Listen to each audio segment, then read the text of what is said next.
我秘密潜回内地调查身世之谜，立志加入大夏智囊团。三金，跟我们回去吧，都是兄弟，我们不想动手。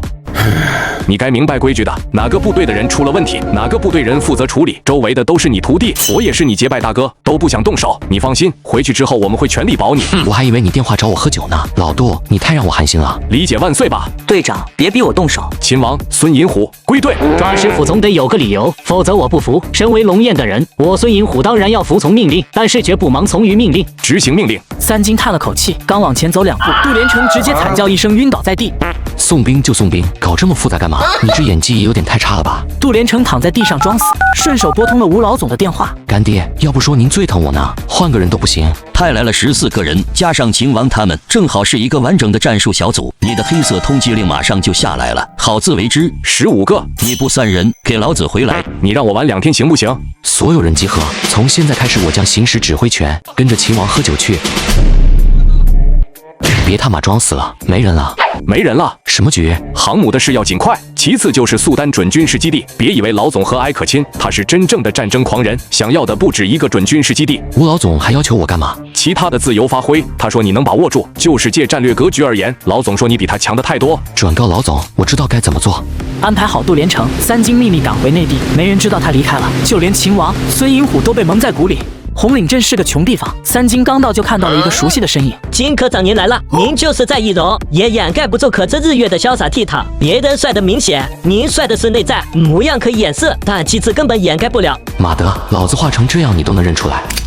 我的金总啊，别开枪，我是友人，不是敌人。525，我是来接你的人。说说吧，周围埋伏了多少人？是要把我搞死呢，还是要秘密逮捕？金爷，您这是说的什么话？得多少人才能埋伏到您呀？谁不知道您是当世战神？别说几个臭鱼烂虾了，就算调来一支整编师，看到您也只能望洋兴叹。恕我直言，整个帝都的人都在传民族兴亡全看金爷，这不是我说的，是很多人这样说的。朱胖子直接开启拍马屁模式。你跟525什么关系？当然有关系，不然我待在密安局干嘛？我老朱也是好脸的人，金爷，我好歹也是读书人。读过什么书？金瓶梅什么的。好好说话。嘿嘿，那咱们走。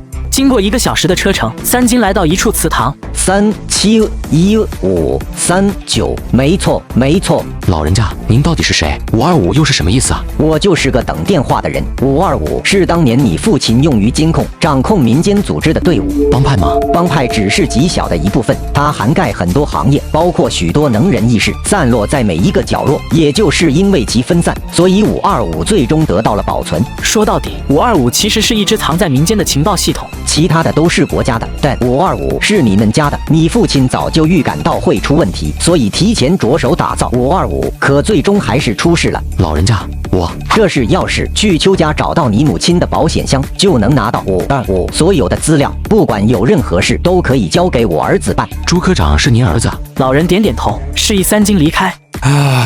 我的任务终于结束了。枪声响起，三金身体一震，朱科长朝祠堂的方向长跪不起。我从小就很少见我爸，直到进入密安局之后，才知道他住在哪。也就是那个时候，他才跟我说起一些东西。隐姓埋名，死守着秘密，等到把秘密交给该知道的人之后，就是永远离开的时候。这算什么死事？干情报这一行就是这样，该你死的时候，必须毫不犹豫选择去死。好在我爸他等到你了，要是病死在床上，他死都不带瞑目的。我爸是不是还挺让人骄傲的？是，必须是，这才是情报员该有的风骨。帝都所有的关系网我都准备好了，您什么时候需要？听到这话，三金很是惊讶。我在帝都就是为了收集这些资料，别人笑我太疯癫，我笑他人看不穿。暂时不需要，你继续做好朱科长。好，你的资料里有红门红旗吗破晓组织，红旗的骨干力量背后是很多大员，甚至说最厉害的一个进入了智囊团，影响力非常大。知道李红瑜吗？阿兹若妖李红瑜这个小姑娘相当厉害，她可能会成为第2个进入智囊团的人。知道她住在哪吗？知道，俺是进不去，这种级别的人都是被国家保护的。智囊团相当于一个国家的智慧库。金爷，你想睡李红瑜？这种女人谁不想睡？我有法子。什么办法？负责保护智囊团的是龙鳞部队，只要你能进入龙鳞，就有机会接触到智囊团，也包括李红瑜。果然如此，江七就是龙鳞部队出来的，同时又是破晓的人。算了，暂时我不会挑起国内的矛盾，重心先放在外面。攘内必先安外。金爷，您这个格局太大了。打住！金爷，我能认你当干爹吗？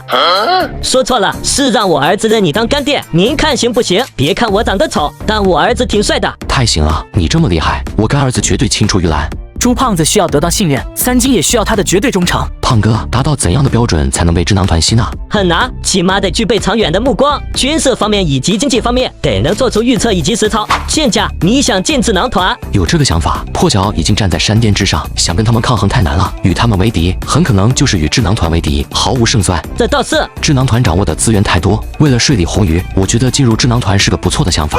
现价牛叉。去帝都。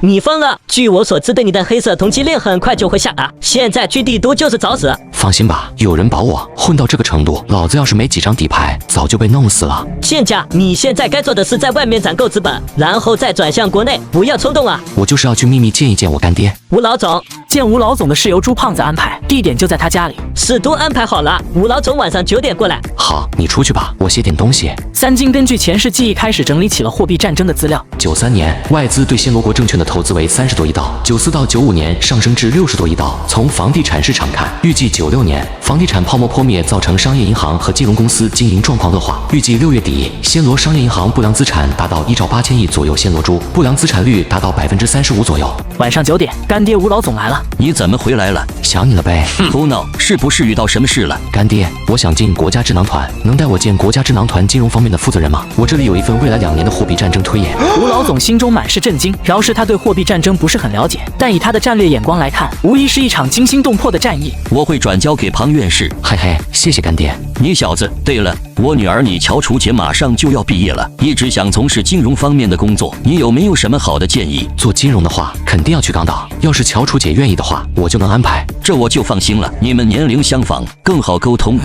还有你父亲的事，这是一桩悬案。假如有一天查清楚了，你需要做的是斩尽杀绝。我明白，但不能扔掉忠诚，因为这是你父亲被打下来的江山。干爹，请放心。好，国际局势复杂多变，你身上的担子很重，不管怎样都要活着回来。放心吧，干爹，国内我玩不转，国外还玩不转吗？晚上11点，三金离开帝都，连夜返回港岛。吴老总也没回家，直接找到了智囊团负责金融领域的庞院士。吴老总，这是谁写的？这份东西有问题吗？有大问题。以战争的角度推演金融风暴，仿佛经历过一样。如果真的是这种走势，那就有大问题了。我做过推演，但只推演出会发生金融危机，但是没有推演这么深。这是个天才，他对货币的理解超越所有人。人在哪？我要见他。这种能力有机会进入国家智能吗？绝对没问题。这个天才的视角太超前了。人在哪？赶紧给我把人找来，我要跟他彻夜深谈。先保密。